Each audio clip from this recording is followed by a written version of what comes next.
Okay, now we're back. Take two. So Amon-Ra St. Brown gets a bag. And like I was saying earlier, this isn't no little cinch sack bag, whatever they call them, right? It's not a 0.8 mil bag. This is a 120 mil bag. I can't believe the Lions just spent this money, on a receiver. After the report came out that they brought in Xavier Leggett, you were thinking there for a minute, okay, are the Lions going to address wide receiver in the draft? Are they going to double down here? What's the play? There's been talk already that, and I'm not even going to say it, sign and trade. No one's paying $30 million for Amon-Ra St. Brown besides the Lions. I'm happy the guy is going to be around. Absolutely. I think this is a great signing. I think it's way too much money, but I do think it's a great signing. I think that this does hurt the Lions' ability moving forward. I just hope that they're going to be extremely tactful in the draft and bringing in the right players to surround Amon-Ra St. Brown and Jared Goff for the future, because now we're going to be living from the draft. That's exactly how this team is going to behave for the foreseeable future. We are going to live inside the draft. When you start paying big money contracts like this, the draft is your best friend every single year. You're going to get immediate impact players. It doesn't matter if they are great players or not, they're going to have to play. That's just the way that it goes. And we'll talk about some more of that tonight too. So this is it's an insane deal, man. Let me find the actual report here by Ian. I tried to go on like 30 minutes ago, but somehow a Bluetooth speaker and a Bluetooth light got added to my computer and completely overrode the entire system. Couldn't get the Roadcaster or anything to pop in.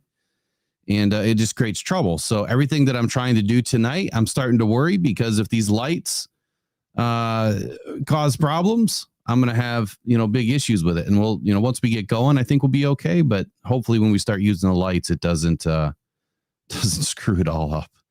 These systems are touchy, man. Very, very touchy. So there you go. Per Ian Rappaport, sources, the Detroit Lions have a deal done for their top young talent, agreeing on an extension for wide receiver Amon-Ra St. Brown.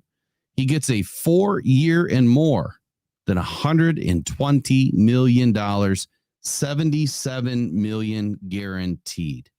So if the numbers make sense to me, let's do this. Let's pull up over the cap. I doubt it's already in there. But you're going to add the last year that he had on his contract to the extension. And that should give us what his APY is. And we'll see what this kind of averages out to be, because with that last season, so it's a 5-year deal, essentially, 4 years added on to his last year. And that's his last year was like what, 3.6 million or something like that. All right, it's not up yet. So let me just pull this one in.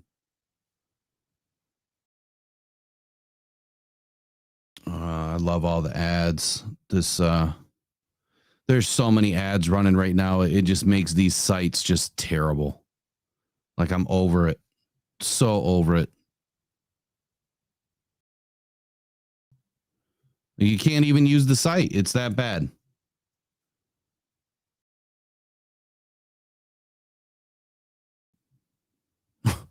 I close them all out, and there's another one that pops up. This is so dumb. This is why I hate Spotrac. Can't stand them. So I sent him a message earlier today. So anyway, there you go. 3.6 million is his last year. I'm going to get rid of this. This is pointless. So 3.6 million is his last year. And if you add that to what he just got, so we'll call it 124 million divided by 5. That's about $24.8 million APY. 24.8. So that's not terrible. The 30 million, a year that you're getting out of the 4 years, that's not all of it. So now you got to factor in, and then we're going to see what this deal looks like. So, void years, it doesn't really matter after 5 seasons. From what I understand, the signing bonus has a max of 5 seasons. So right now he's guaranteed to get, he got 77 million guaranteed. We don't know the signing bonus yet, but 77 divided by 5, plus his last 3.6. So call it 80 divided by 5. He's guaranteed about 16 million a year. That's it. 16 million a year.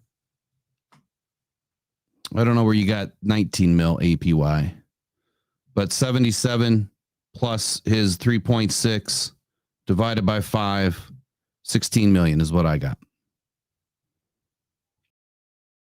The 77 divided by 4 is 19, but you got to add in the last year there. So it all depends on how they rework this deal. So if they do a full extension, which clearly they're doing 4 years, and if they're trying to rework the entire deal, saying we're going to grab this last year and add it in, mix it all up in a bag and spit it out, and this is what we get, maybe we'll give you 10 mil this year and 20 mil the next year after that and 35 mil in year 3 with no guaranteed money is probably how they're going to do something. Maybe the 4th and 5th year probably won't have much for guaranteed money. They have to have a way out of the contract. Every team does it. So I'm probably looking at 4th and 5th year, very minimal to no guaranteed money left on this deal. So that'll accelerate what the Lions are going to have to pay. And no, I don't think this changes the draft strategy. I don't think so at all. I think that we were expecting these. Brian Welsh, you absolutely can pay Jared Goff 1,000%. This is the biggest contract on the books right now. You absolutely can pay Jared Goff. We've gone over this 100 times on this show. But I'll tell you this. I mean, I could show you again right now. I just don't have the time because I still have 6 hours worth of work to do, and I've got less than 5 hours to do it. So here's the deal. Look around the league and look at the teams that have big money deals on their roster. Okay. You'll have a big receiver on some teams versus a big edge. One or the other is going to be big. You'll have a big left tackle versus, I guess I would say, a quarterback, right? Because you might have a young quarterback. But right now, Aiden Hutchinson's not due for a contract for 2 seasons. And quite honestly, you could limp him out for another 3 if you really wanted to. He got a pretty good contract being number 2 overall. So you could limp him out for 3 seasons if you wanted to. Penei Sewell is next up for an extension. Aleem McNeil is next up for an extension. Jared Goff could play through this year, doesn't need to get extended this year. It all depends on, what they're trying to do here. But for Jared Goff, he probably wanted to see, whether or not Amon-Ra was going to stick around or not. That was probably part of the deal. Look, I want to see if my guys are going to be here. If I'm going to have a team to work around, then of course I would love to stay for another 4 or 5 seasons or whatever it's going to be.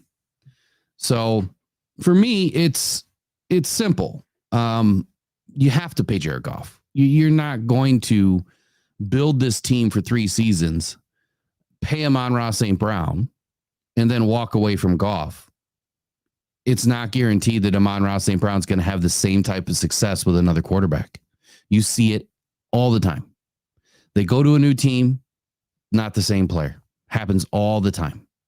Matter of fact, take one of our biggest failures that left this team and went to the Giants, Kenny Golladay. Matt Stafford made that dude look like an all-star in his last season. He goes to the Giants, completely shits the bed. Most overpaid hype guy in the world.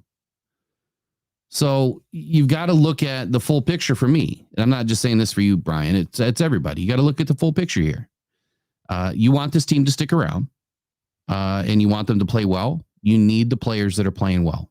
These guys mesh well. Their continuity is impeccable. I mean, they're gelling more than a purple bed right now, purple mattress. There's more gel on this team than all the purple mattresses put together. I know I'm being corny, but you get what I'm saying. They work. And when it works, you don't break it.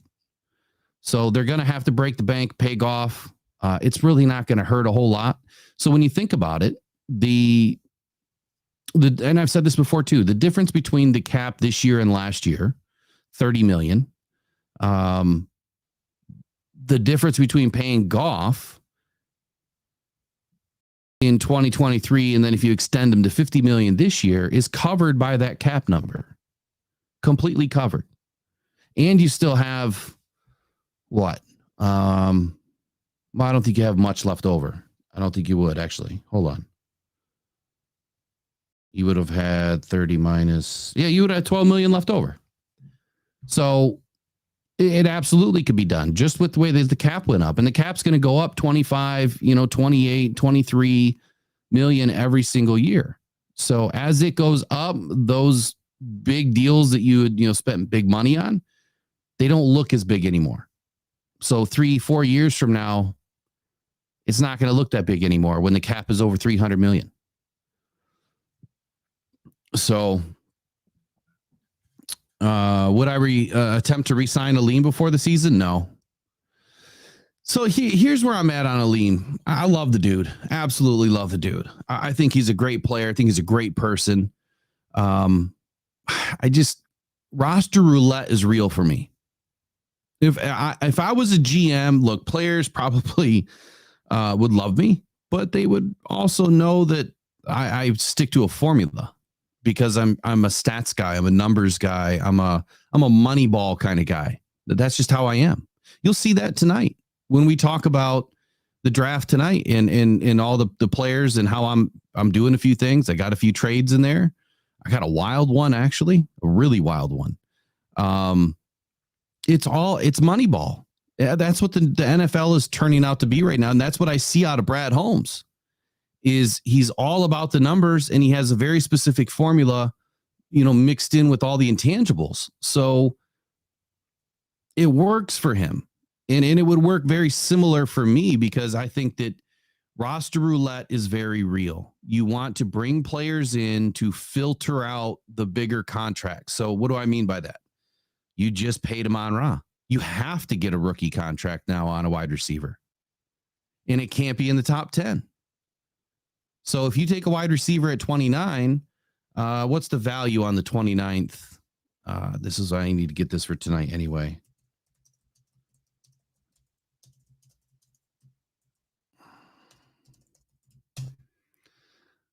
I'll have to probably find it here in a little bit. This is a hard one to find, but let's just say, how much? Let me do this.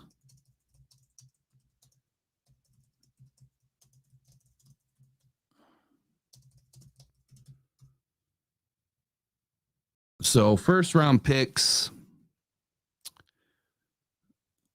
whatever. More ads. I am so sick of ads. So first round picks, when you look at it, the number one overall last year, Bryce Young got a $41 million contract. You go down to the 15th player. So halfway through the first round, that drops all the way to 17.5 million.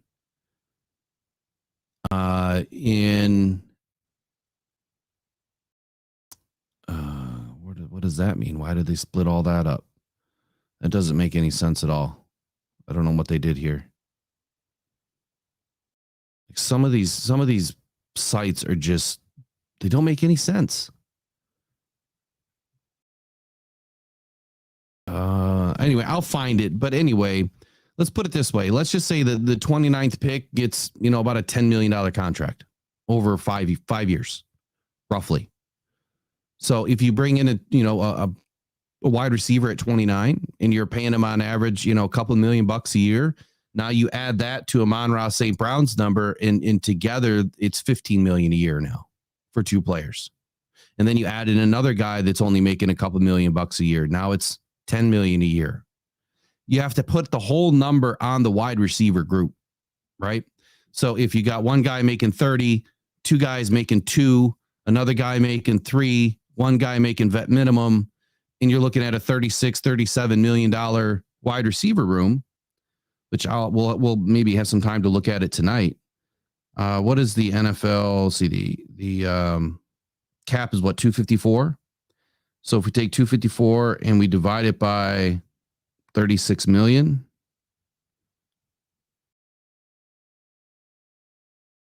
you're looking at a 14% cap hit on your wide receiver group, which isn't terrible. It's not terrible. And we'll get more deep into it maybe a little bit tonight if we have time. But Braylon Dennis, shout out to your $5 super chat there, says, I don't want to hear Jack Dookie about paying too much money for high quality free agents after the St. Brown deal. Yeah, hey, free agents aren't ever going to happen, bud. They're not. I think Brad Holmes is proving that to us, man. He's doing it in the draft. He's keeping his players, and he just proved it to us, right? I mean, I hate to repeat myself, but we were waiting for this. We were waiting for Brad Holmes to live by his words that I'm not going to go out and get big free agents. I'm going to draft the right guys that fit this team, and then I'm going to do my best to keep them. This was his first big contract. So congratulations on Brad Holmes for doing it right. Congratulations on Brad Holmes for finding the ultimate diamond in the rough. Congratulations to Brad. I mean, and everybody else involved too, because there's a lot of players involved in Brad Holmes, boardroom there, war room. But congratulations on the entire process. He has now followed through with the most important words that he's ever said, is that he will keep the players that he feels continue to fit what this team's about. And the guys that he's brought in that mean the most to this team, he's proved it to us. So it's all right, Braylon. Small profanity is fine. It's just the F-bombs, and then being super negative to each other. That's the stuff that we want to stay away from. Look, I think we're set up nice. I still think that this draft has got some big opportunity for the Lions to do some things. Tonight, I'm kind of wishy-washy on a couple of things. I'm stuck.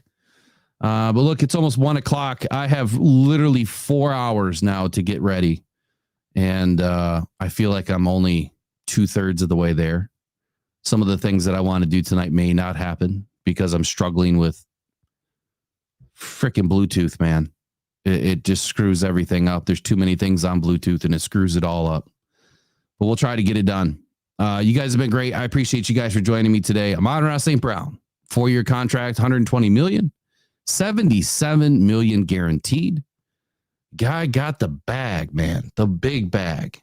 And I'm glad that he's going to be in Detroit now for the foreseeable future. This is a big win for Detroit.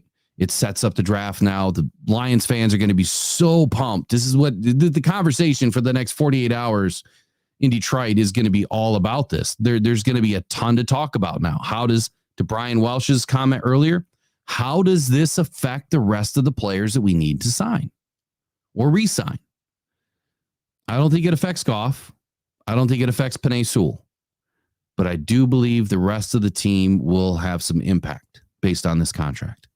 There's only so many guys you can fit, onto a squad. We might be rolling light with wide receivers, over the next couple of years. We'll see what Brad does. I'm expecting a wide receiver in this draft. We need one. We have to get a young guy. Have to. Got to thin out the herd of these big dollar bills that are being sent out the front door. So you guys enjoy it. I will see you back here at 6 p.m. It will be about a 4-hour show. So pack a lunch. Be ready to go. I'll be ready to go. No sleep, but we're gonna rock it out today. And I've got a little bit of time here to get the rest of this stuff done. I'm trying to get a few things right today. I really am. Last year I hit on the Lions' first 5 picks, which is insanity, right? Insanity. I hit on a few others that didn't end up on the right team, but I called, that type of player and Kobe Turner, Devon Witherspoon, Christian Gonzalez, and a few others. I want to have similar success this year, but I will tell you this, after watching, the Mel Kipers and the Field Yates and Todd McShay, which I don't even think Todd McShay is around anymore. They might get a couple things right, and it might be a decade before they get anything right again. So low expectations, but we're going to set the bar high tonight. We'll see you back here at 6 p.m. Appreciate you guys. Take care.